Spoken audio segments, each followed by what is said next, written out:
mahfuz. Anna bara'aha, sebelum Allah mewujudkannya.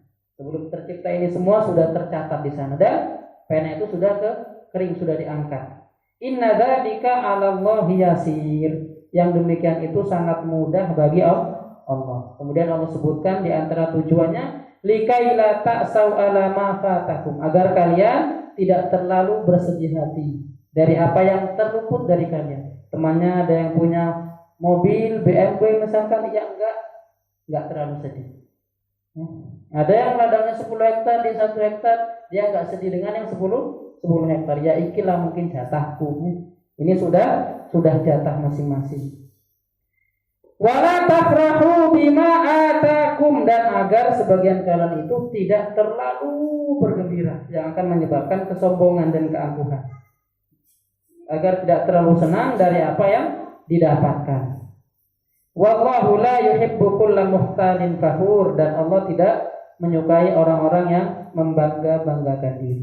Jadi itu tujuannya, ketika kita mengetahui segala sesuatu itu sudah tidak ditakdirkan, kita tidak terlalu bangga dan kita tidak terlalu sedih, tidak terlalu berlarut-larut kesedihan tersebut. Ini sikap yang kedua. Sikap yang ketiga, hendaknya setiap muslim dan muslimah selalu berusaha untuk mengingat yang namanya kematian. Bahwasanya kematian itu, ya sebagaimana dijelaskan oleh Syekh Abdurrahman As-Sudais hafizahullah ta'ala, Imam Masjidil Haram, beliau mengatakan seseorang itu meninggal disebabkan karena corona hanya berapa persen, ikhwan? 1% saja. Kalau disebabkan dengan selain itu 100% itu pasti seseorang itu pasti meninggal, baik dengan corona ataupun tidak. Dan bahkan banyak orang yang meninggal tanpa sebab coronanya, jatahnya meninggal walaupun hanya kesandung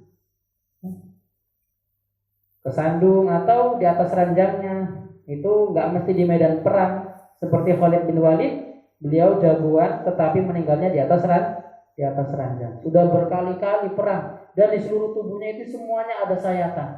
Beliau itu sedih, aku itu ingin mati di medan perang. Sudah bersekian kali di masa kafir ataupun ketika masuk Islam. Ternyata dia meninggalnya di mana, Pak? Di atas ranjang, sakit. Bukan meninggal ditebas musuh, padahal itu cita-citanya Khalid bin Walid. Meninggal di atas, beliau ingin meninggal di tebasan pedang musuh, tetapi ternyata beliau meninggal di atas kasur. Jamaah sekalian rahimani wa rahimakumullah, seorang sahabat Ansar pernah bertanya kepada baginda Nabi sallallahu alaihi wasallam. Di sini diriwayatkan oleh Imam Ibnu Majah. Ya, sahabat tersebut bertanya, "Fa ayyul mu'minina aqyas?" Wahai Rasulullah, mukmin siapakah yang paling cerdik, yang paling pintar? Qala sallallahu alaihi wasallam. Jadi ini standar kepintaran yang sebenarnya itu ini. Apa itu? Aktaruhum lil mauti dzikra, yang paling banyak mengingat mati. Enggak cukup sampai di situ. Yang berikutnya wa ahsanuhum lima ba'dahu isti'dadan. Setelah dia banyak mengingat mati, dia pun mempersiapkan dengan persiapan yang paling bagus untuk bekal setelah mati. Ulaika afyasu. Kata Nabi sallallahu alaihi wasallam, mereka ini orang yang paling cerdas. Jadi yang paling cerdas bukan yang hafal Sahih Bukhari, Sahih Muslim, bisa hafal Al-Qur'an, itu semua keutamaan. Tetapi standar kecerdasan itu adalah yang paling banyak mengingat mati dan paling bagus persiapan. Karena betapa banyak orang yang hafal Al-Qur'an, yang hafal hadis Bukhari, Muslim, tetapi standar amalannya itu masih di bawah rata-rata. Andai kata dibandingkan dengan orang yang tidak hafal, terkadang kalah. Maka ini berbahaya sebenarnya. Orang yang hafal Al-Qur'an tetapi amalannya masih di bawah rata-rata itu bahaya. Kata Nabi sallallahu alaihi wasallam, Al-Qur'anu hujjatun laka. Al-Qur'an itu bisa nanti sebagai pembelamu, membela nanti pada hari kiamat. Nah, karena itu Nabi mengatakan sallallahu alaihi wasallam, Iqra'ul Qur'an, baca olehmu Al-Qur'an. Fa innahu ya'ti yaumal qiyamah syafi'an li ashabi. Karena dia nanti akan datang, Al-Qur'an itu membela orang yang membacanya ketika di dunia, memberikan syafaat. Tetapi bagi yang tidak mengamalkan, hujjatun laka au alaika. Bahkan Al-Quran itu sebagai bumerang yang akan membinasakan dia, sebagai bukti terkuat untuk membinasakannya. Jadi Al-Quran itu bisa sebagai penolong bila dibaca dan diamalkan, namun bisa juga sebagai bumerang yang akan mencelakakan dia. Jamaah sekalian rahimani wa rahimakumullah. Oleh karena itu seseorang yang memiliki ilmu terkhusus, ya ahlu sunnah wal jamaah dimanapun berada, baik muslim ataupun muslimah, ya sebenarnya kita semua itu adalah penuntut ilmu. Semuanya penuntut ilmu. Apalagi kita hadir di majelis ilmu ini berarti penuntut ilmu. Anjurannya adalah hendaknya kita itu berbeda dengan keumuman manusia. Berbeda. Kenapa? Kata Al-Imam Az-Zuhri rahimahullah rahmatan wasi'ah, idza kana naharuka kana haril ahmad. Bila hari-harimu engkau lalui sama seperti hari-harinya orang yang dungu. Walailuka kalail jahli, dan malam-malammu engkau lalui seperti malam-malamnya orang-orang yang jahil, orang yang belum belajar, orang yang belum tahu. Sama, malamnya dihabiskan untuk tidur semalam suntuk, siangnya dihabiskan penuh untuk aktivitas keduniaan semata, ibadah lewat, ada azan lewat, semuanya lewat. Apabila orang-orang yang sudah mengenal sunnah, kondisi malam dan harinya sama dengan orang-orang yang belum pernah belajar, kata beliau, famada minal ilmi alladzi qad katabta wa alimta. Maka mana ilmu yang selama ini engkau catat dan engkau pelajari? Mana ilmu yang selama ini engkau dengar bertahun-tahun sejak dulu, mana? Karena itu bisa menyebabkan hujjatun alaika. Itu akan menjadi bumerang yang akan membinasakanmu. Maka ini tanbih untuk kami pribadi maupun ikhwan dan akhwat, Bapak Ibu sekalian, kaum muslimin dan muslimat yang kami cintai dan muliakan rahimani wa rahimakumullah, hendaklah kita berbeda dari sisi amalan, yakni tidak sama dengan orang-orang yang belum mengenal sunnah. Sekali lagi, kalau misalkan sama, terus apa faedahnya? Terus mana ilmu yang selama ini kita dengarkan, ilmu yang kita catat, ilmu yang kita simpan di handphone kita, ilmu yang kita simpan di memori hati kita itu mana? Andai kata malamnya semalam suntuk tidur.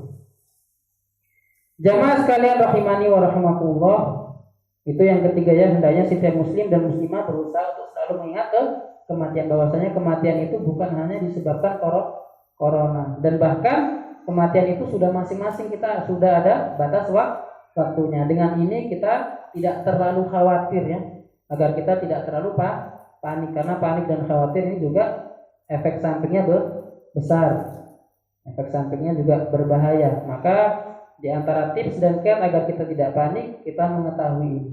Kita yang sudah ingat mati, walaupun kita akan meninggal dunia walaupun tanpa corona. Adapun jamaah sekalian rahimani wa rahimakumullah, terkait dengan wabah yang berkembang, yang semakin ya, perkembangannya itu semakin menambah, terkhusus di daerah tercinta, daerah kita ini yang kita cintai, itu Indonesia.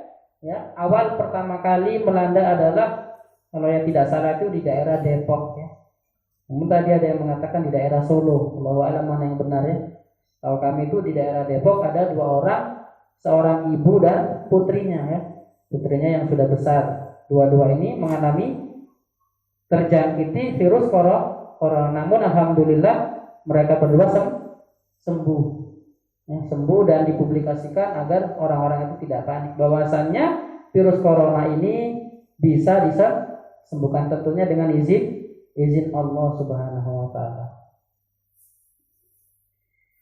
Dan 2 orang ini juga sangat berterima kasih dengan seorang perawat yang merawat kedua ibu dan anak ini selama 24 jam. Kemudian 2 orang ini ya, yang sudah sembuh memohon kepada pemerintah agar memberikan penghargaan kepada siapa?